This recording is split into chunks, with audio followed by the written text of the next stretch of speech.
Mas eu vou dar um salto para 2020. Como é que você trabalhou em 2020? Como é que foi isso aí? Eu fiquei pouco tempo de home office, né? Eu trabalhava num escritório nessa época. E foi muito engraçado que eu falei que eu passei 20 dias sem dormir, porque todo dia a legislação trabalhista mudava. E, assim, sempre tinha uma medida provisória no final da noite, no início da madrugada. E aí eu levantava, acordava da cama, né? Tipo, lia tudo, resumia, porque no dia seguinte eu precisava mandar o resumo e as orientações para os clientes desse escritório. Então, depois desses 20 dias que eu fiquei sem dormir, digamos assim, eu continuei trabalhando de casa, mais ou menos a gente trabalhou só 3 meses de home office, depois eu já voltei presencial.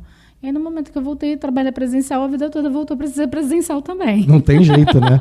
Agora, principalmente nesse período de pandemia, acredito eu que essas mudanças que foram acontecendo ali na legislação trabalhista foi relacionada principalmente à questão do home office, né? Porque era tudo muito novo, assim. Quer dizer, o home office já existia, mas a coisa meio que acelerou, né? Exatamente. Boa parte, a grande maioria das pessoas começou a trabalhar de casa, quem fazia prestação de serviço, obviamente, né?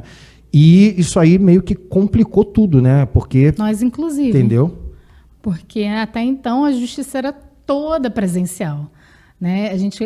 Tudo bem, eu já tinha processo eletrônico, mas a gente não tinha audiência virtual, a gente não tinha sustentação oral virtual. Então, assim, para a gente também era muito novo. Então, assim, tirando uma ou duas varas, e aqui na Justiça do Trabalho do Rio de Janeiro nós temos 82, eu me lembro que a 18 já fazia alguma audiência virtual antes da pandemia, mas não era tipo comum, não era o praxe não era praxe da vara, mas era um juízo que especificamente fazia algumas coisas, tipo, despachava por e-mail, sabe, mandava alvará de pagamento por e-mail, mas não era muito comum. Então, assim, no momento que a gente não pôde mais pisar no judiciário, tudo teve que se voltar para a gente conseguir trabalhar de casa também, inclusive sistemas processuais, né, que antes eram meio precários, hoje em dia ninguém mais vive sem.